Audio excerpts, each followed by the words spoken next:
your truck driving school, or maybe some things, maybe some people have left out in other videos. So this, keep in mind, I went to a big truck driving school. I don't really think it matters if I mention it. Schneider. I went to Schneider National. It was a two-week deal. I think it was 5 days. Yeah, it was 5 days a week. They gave us the weekends off. It was 5 days a week, so 10 days in the classroom, out driving around a little bit, learning your pre-trip, all that good stuff. A lot of classroom time. And then for me, they had me go out with the driver trainer for 2 weeks following graduation, which was Monday through Friday times 2. I might start there, actually. The trainer they stuck me with, so this is number 1. You might get put with a driver trainer that might be unbearable, and you kind of just have to stick with it. I actually tried to get out of the first time we got back from being out for 5 days. I tried to get another driver trainer because this guy was, I don't need to go into detail, it was just horrible. It wasn't that bad, but it was pretty bad. And that was my first time sharing such a small space. So that's another thing to consider. A lot of these big companies are going to try to push you to right off the get-go team drive. And that's what I did, but luckily the guy that I spent my first year and a half on the road with was awesome. We're the same age, we had a lot in common. It was great. It was a great time. But just keep in mind, be really careful before you say yes to somebody, because it's really small quarters. You might have issues with, especially when you both are new, you both are rookies, so you might find it hard to sleep for a while, because one, you're getting used to sleeping in a moving vehicle, and 2, if your co-driver is also a rookie, it might not be the smoothest ride. Same for you, you might not be the smoothest ride for him when he's sleeping.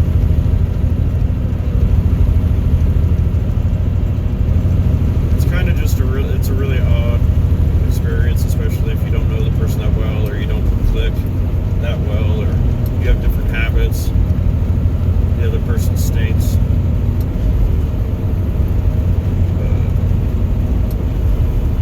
So anyway, my point is, before I got in the truck with the trainer, and then with the partner that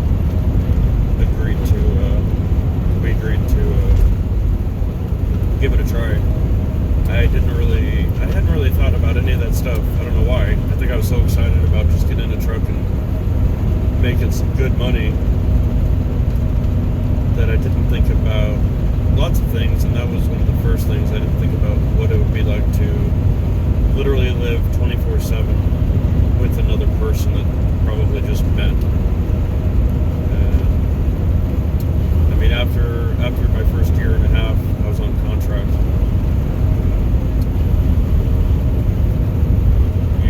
I don't know if they still do it. This was back in 2008 when I started with Schneider. But usually big schools like that, and you probably already know this, they make you sign some kind of agreement, contract that basically they'll foot the bill for the school as long as you stay with them and with Schneider at that time it was a year and a half. So at a year and a half, me and my partner went our separate ways, greener pastures, if you will. I actually did a cool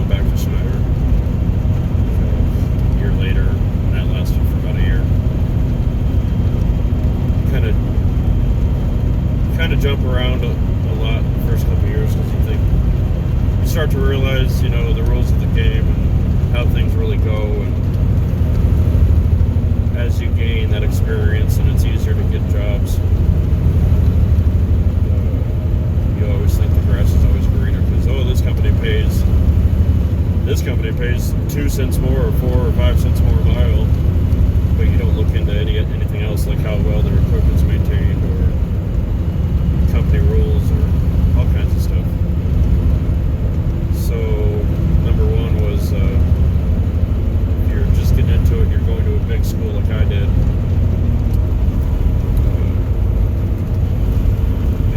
They're going to stick with the driver trainer and then trying to get you to team drive, and you can make a lot more money team driving. Personally, I had enough of that after a few driving with a few different people, one of which drove us off the road in Iowa in the middle of the night into a ditch, and that was it for team driving for me. Imagine getting woken up at 2 in the morning to your co-driver screaming with a little girl, and then failing the truck, going all over the road, and then into the ditch. No, thank you. Anyway, let's see, number 2. Again, I'm just making this up as I go. Number 2. It's not that big of a one, but again, I didn't know about this really at all until I got going down the road. Showers might seem silly. I'm sure other people talk about this, but just in case you haven't heard, or you're wondering how all that works, or if you've heard rumors or stories of disgusting truck stops and disgusting rest areas. So showers, again, if you're going to be working for one of the big companies, you will have a company credit card for diesel, and you'll probably, for the most part, be spending a lot of time at Flying J's, Pilots, Loves,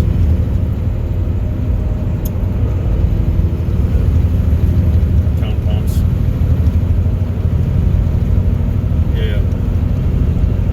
So they have, well, for example, they all have one version, but I personally prefer Pilot, Flying J. They have a members card.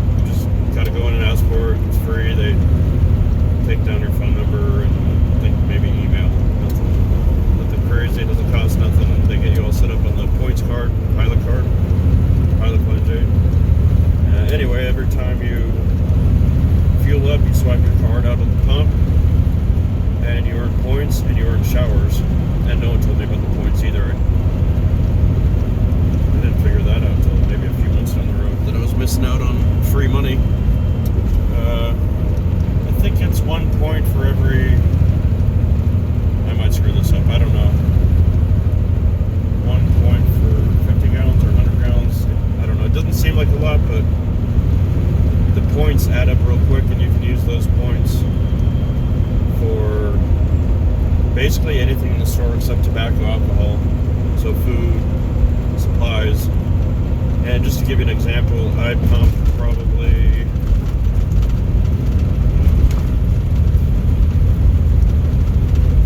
maybe 300 gallons a week. I could be way off. I didn't take notes or anything. And my points balance right now is at almost $25, and I had used all my points and zeroed it out about 3 weeks ago, give or take, if that gives you a little bit of an idea. So I know I said showers, but the points kind of goes along with that. It's free money. If you're like me, you kind of just keep swiping that card and forget about the points, and then after a few months you look and it's like, hey, I got $50. So that's kind of nice. And I think Loves does the same thing, but I'm more familiar with Pilot Flying J. And then the showers, you get a free shower every time you hit, I think it's 50 gallons, but basically the way that works, if you're driving a week, you're going to have more showers than you'll have time to stop and take, so you'll always have free showers on your car. And pretty much all truck stops have some kind of system with that. Even the hole-in-the-wall, middle-of-nowhere truck stop has some kind of deal where, hey, if you pump 50 gallons, you get a free shower at least. Sometimes I've even seen a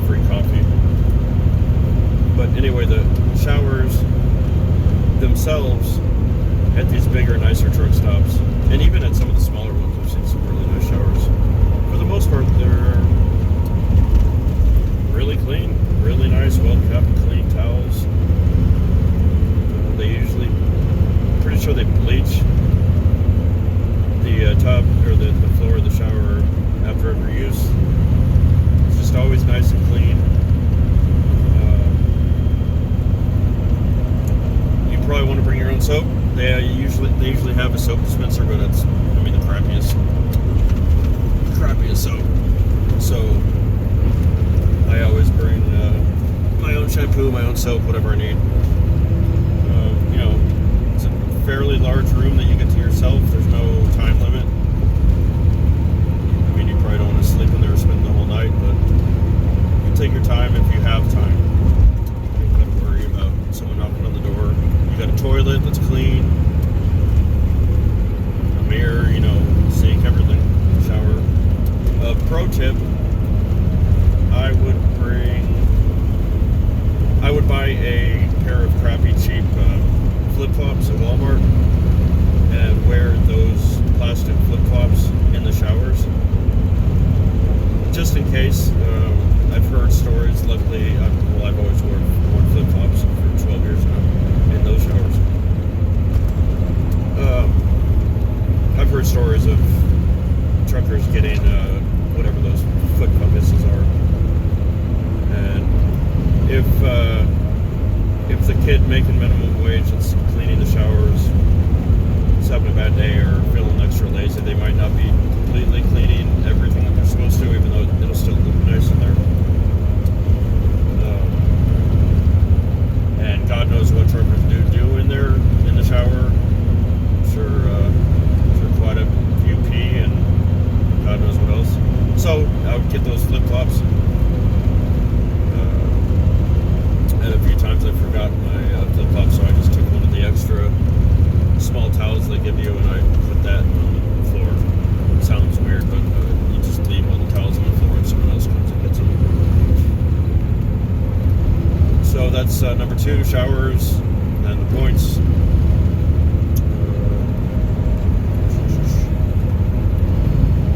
I'll throw in one last little tip. It's going to sound really weird, but if you're trucking up north like me where it gets real freaking cold, and you're into any kind of fitness like me, I like to exercise outside the truck at night before bed. And when there's a foot of snow on the ground and it's -20 and it's blowing, I don't really feel like exercising. So in those scenarios, I'll actually take my resistant bands and my little push-up, I forget what they're called, the little push-up things you hold on to the handles that you can kind of change the angles of your push-ups into the shower room, and I'll get in like a real quick 15-20 minute workout because there's enough space in the shower room, and then take my shower, brush my teeth and all that, call it a day. Yeah, the semi that I'm in, it's an old Kenworth and it's too small in here. It's really hard to get a good workout in the truck, like some other trucks. If you got a big, newer Cascadia or something like that, we can actually do quite a bit inside if we have to. So now I gotta move. I might have to make this 5 tips instead of 10, because I usually keep these videos in 30 minutes and I realize I blabber so long about 2, and now I got to come up with number 3 on a whim. Got it. No matter what they tell you at the company, I'll preface this by saying not always, but in general, dispatchers, I won't say lie, but they might fib a little, bend the truth, omit things. It's just what they have to do. It's the industry. Especially with a national or international company with hundreds of thousands of trucks. Shit's gonna happen out on the road, and they can only do so much. Sometimes their hands are tied, sometimes they're just assholes to begin with, but for the most part, dispatchers are cool. Well, I don't even know. Maybe not for the most part, but I'm just saying, dispatchers, they don't always tell the whole truth about different things, and you kind of have to find out the hard way, and that's why I'm here to tell you.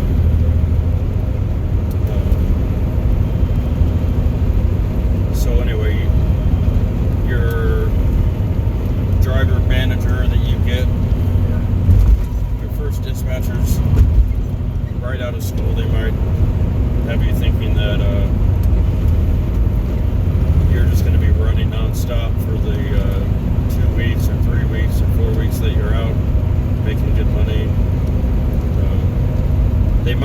tell you it's possible that no one has told you that there can be sometimes a ridiculous amount of downtime depending on freight, depending on where you're at, when you're at, where your clock's at, what time the shipper's going to load you, or what time the receiver's going to unload you. Especially nowadays with the e-logs, it's a lot easier. Back when I started, when we were all on paper logs still, you could at least fudge the papers if you got screwed, stuck somewhere for half the day. But anyway, just keep in mind that it's not going to be. You might be running real smooth for the first few days, or maybe the first week, because you got a California to New York load, and then mid trip you already get dispatched to pick up somewhere within 100 miles or 200 miles of your delivery that's coming straight back to California or Oregon or Washington. That'll happen sometimes, but then other times you'll get to where you're going, and something might have got screwed up to where you got to sit there and wait to get unloaded all day into the next day. Other times you'll get loaded rather quickly, but then you'll notice that you don't have a dispatch still for anything else, and you get unloaded. You have, I don't know, for example, 5 or 6 or 8 more hours on your clock for the day.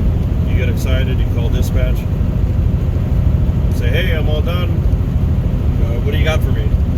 And they'll say the magic words, well, just sit tight, we're working on it. And sometimes that can mean you just got to go find a truck stop to call home for the rest of the day, 2 days. I never really sat for more than, I don't want to scare you, more than a day and a half. Every once in a blue moon something gets really messed up.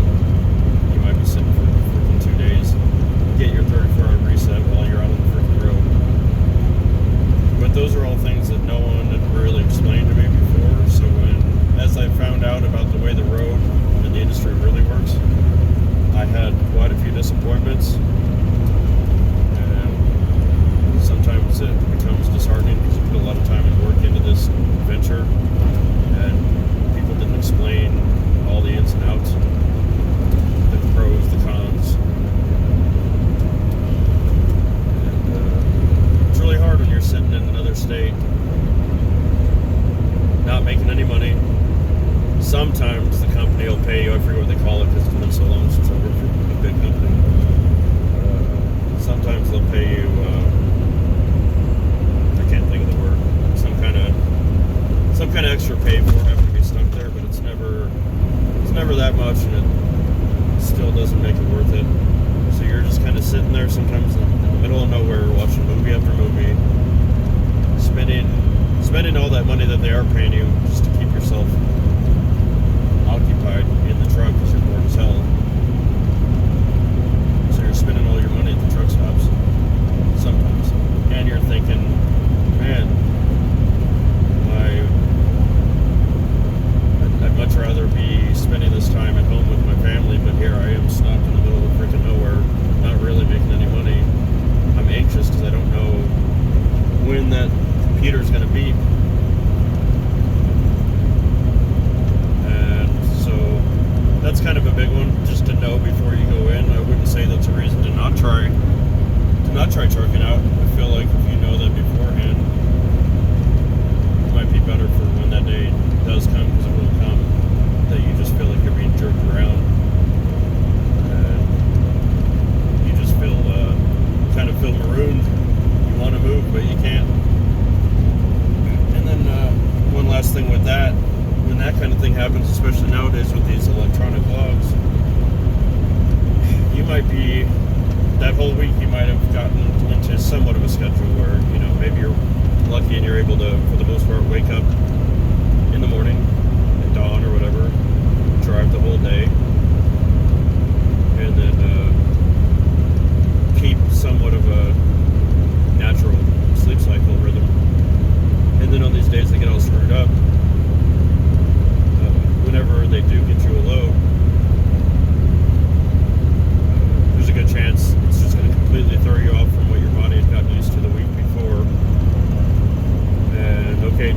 got to start at midnight.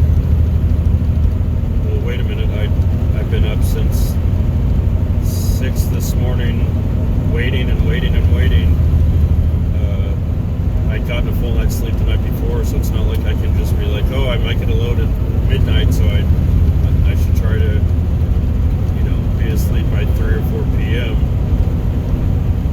At a certain point, you're just like, oh, I probably won't get the load till tomorrow anyway, and kind of just stay up, and just things like that get real frustrating real quick if you're working for an over-the-road company, all 48 state type deal. Just anything and everything goes to happen, unless you're like me, or now I'm still a company driver, but it's for a very small family company, 10 trucks. Same route every week, which is a little boring, but at least I know exactly what I'm doing day to day. I know what days I'm going to be home on the weekend and all that. But most of the time when you start out, you're going to have to, it's going to be easier to start on a big company to get your year and a half, 2 years experience. So that was number 3. I could have gone on and on about that one probably for an hour, but I'll leave it there. Just the unpredictability of dispatches and loads, and what time of day you might work from day to day. It might change. Number 4, I got 5 minutes here. Number 4.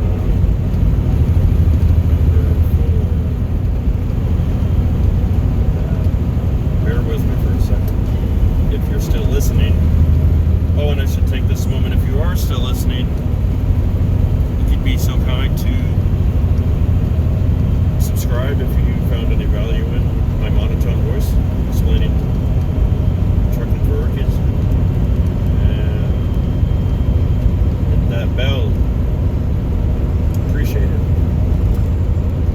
Or hit the dislike and comment why you didn't like it. That can help.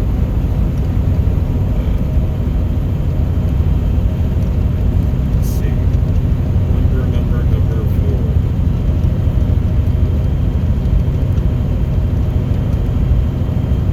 Since I'm coming up on a truck, I'll just go with that. Drivers that you're going to be driving around all day, that have been on the road for a long time, or at least a few years, but especially older ones from the old school. Sometimes they can get pissed off real easy, especially if they can tell you don't know what the hell you're doing. And that's not the point of this number 4. I'm going to say the point is, if you have a CB radio, and it's going to happen eventually, you're going to get yelled at by someone, whether it's you're going too slow with your hazards on because the road's icy or snowy or whatever, you're freaked out,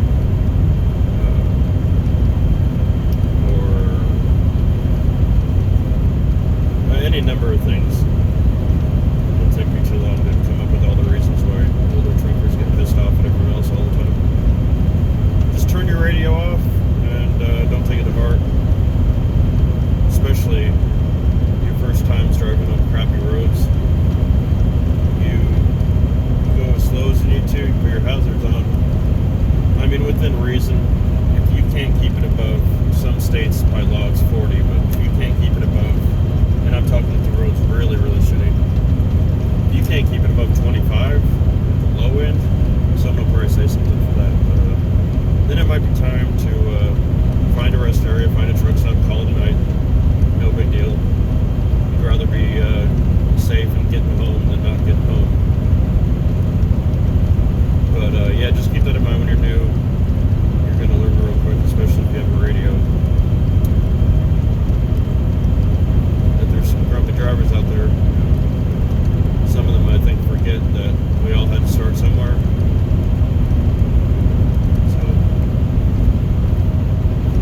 And don't forget about proper etiquette. Less and less drivers are giving a little hand wave when you go by. Less and less drivers are flashing their lights to let you know they can get over. Not that you need that. If you're a professional, you should know when it's safe. But I kind of find it's a little, just a camaraderie thing. Just to say, hey, I acknowledge your existence, and we're basically doing the same thing out here with brothers.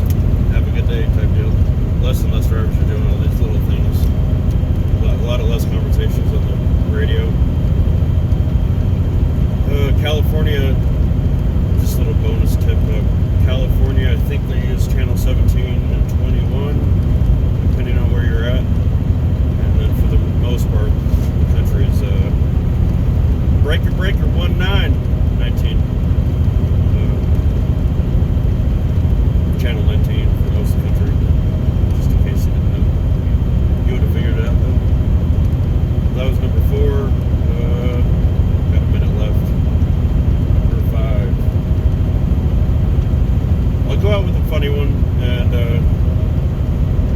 use this one at your own discretion. This is more of a tip, but it really helped me. It took me 6 months to figure it out, but I finally did, and it was a lifesaver. I can't speak for you women out there, but boys,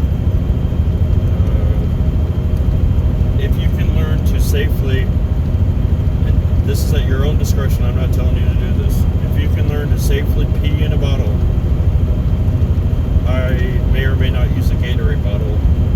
If you can learn how to pee in a bottle while you're driving down the road, it's going to save your ass. It's going to save you a lot of time and headaches. My first 6 months on the road, I honestly hadn't thought about it. I'm sure most people would at least think about it. It didn't cross my mind.